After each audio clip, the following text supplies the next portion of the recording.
रामगढी नावाच्या गावामध्ये एक कापडाचा व्यापारी राहत होता. त्याचं नाव मोहनलाल होतं.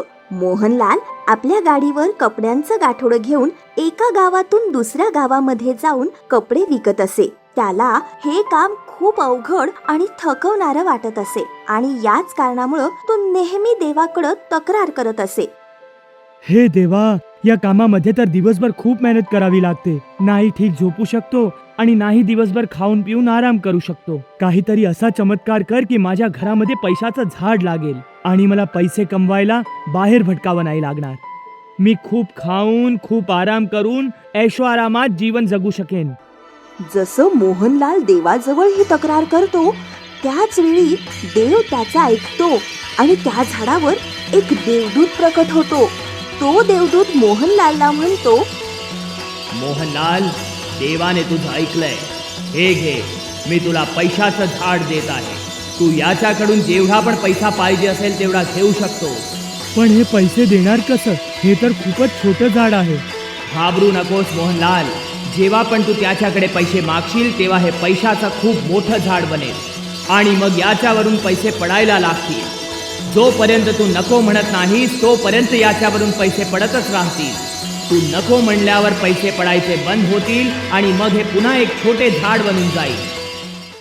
देवदूताकडून पैशाचं झाड मिळाल्यावर मोहनलालला खूपच आनंद होतो. तो देवदूताचे वारंवार आभार मानतो आणि घराच्या दिशेने पळायचा प्रयत्न करतो. तेव्हा देवदूत त्याला थांबवून बोलतो, ऐक मोहनलाल, जर तू या झाडाकडून पैसे घेऊन थकून गेलास आणि तुला याच्यापासून सुटकारा हवा असेल तर याच्या समोर हे शब्द बोल. कोणते शब्द बाबाजी? खाईन तर मेहनतीचं खाईन, फुकटचा पैसा आता मी नाही खाईन. तू असं बोलताच हे झाड कायमचं गायब होऊन जाईल. पण अशी वेळ कधीच नाही येणार बाबाजी. आता तर फक्त पैसा पैसा पैसा असेल आणि मौज मौज, बस मौजच करेन. मोहनलाल जसं त्या झाडाला घेऊन घरी येतो तो घरातल्या एका कोपऱ्यात त्याला लावतो आणि त्याच्याकडे पैसे मागतो. जसं तो पैसे मागतो ते छोटं झाड खूप मोठं होऊन जातं आणि त्यातून पैसे पडायला लागतात. त्या झाडावरून तेवढेच पैसे पडतात जेवढे मोहनलाल मागतो. पैसे दिल्यानंतर पुन्हा ते झाड छोटं होऊन जातं. अरे वा, मज्जा आली. आता तर मी पैसेवाला सेठ बनून जाईन. घरामध्ये पैशाचं झाड लावल्यामुळं मोहनलाल मेहनत करायचं पूर्णपणे सोडून देतो आणि सगळा दिवस खाऊन पिऊन झोपून घालवू लागतो. घरातून बाहेरच पडत नाही. त्याला आळशीपणातच मजा वाटायला लागते.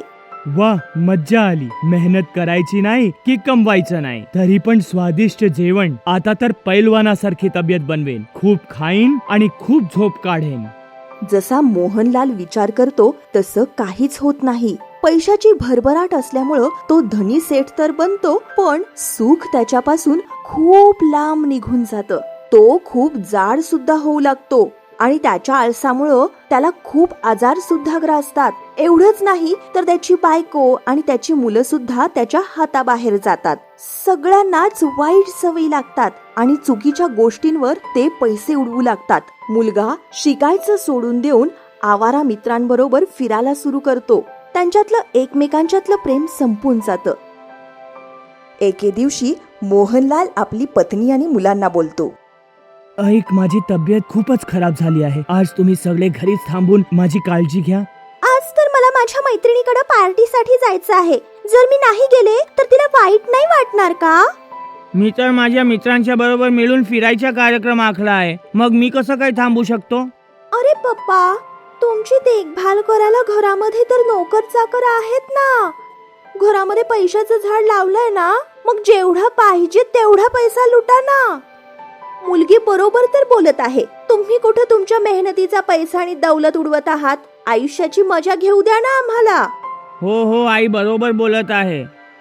आपल्या परिवाराची ही अवस्था बघून मोहनलाल खूपच दुःखी होतो आणि आपल्या चुकीचा पश्चाताप करायला लागतो. त्याला समजून चुकतं की मेहनतीशिवाय आलेला पैसा कधीच सुख देत नाही. शारीरिक सौख्य सुद्धा निघून जातं. त्याचबरोबर घरातलं प्रेम आणि सगळे संस्कार सुद्धा संपून जातात. पैसे आणि नात्यांची किंमत तेव्हाच समजते जेव्हा त्यांना मिळवण्यासाठी एकत्र खूप मेहनत करावी लागते असा विचार करून मोहनलालला पैशाचं झाड म्हणजे आपला आणि आपल्या परिवाराचा शत्रू वाटायला लागतं. आणि मग तो हिम्मत करून कसं तरी अंथरुणावरून उठत त्या झाडाजवळ जातो आणि त्याला बोलतो, खाईन तर मेहनतीचं खाईन, फुकटचा पैसा आता मी नाही खाईन.